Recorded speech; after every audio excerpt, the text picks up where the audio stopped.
আমি একে পেট মারি দাঁড়ান ফুল স্কোর অনে আচ্ছা কিছু করার নাই আপাতত আমরা এখানে যাই আমি আগে ইয়ে করে দিতেছি আমি দিতেছি আপনি যান আপনি যান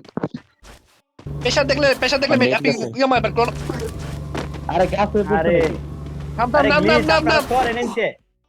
আরে নাম গো কথা তো যান নামতে যে টিপ লেগে গেছে না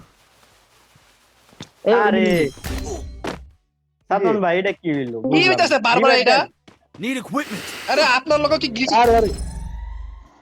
পুলিশ গ্লিচ খাওয়ায় দিছেন ফুল স্কোর আইস না ভাই আইস না শামিম ভাই গেছেন গা কি লাগে শামিম ভাই আপনি গেছেন গা এই শামিম তোর সব দোষ তোর হালার ভাই একটা লস কোডের মধ্যে 4 জন কে ঢুকে গেছে গা ভাই এই কি রে কি রে আরে বালে কি হলো এটা গ্লিচ খাই গেছে আমি মেল লাগে আমার ভাই এমন ভাবে না শুনেন আমি বলি এক তো বেশি তাড়াহুড়া করতেছি আমরা আর কিছুই না ওইটাই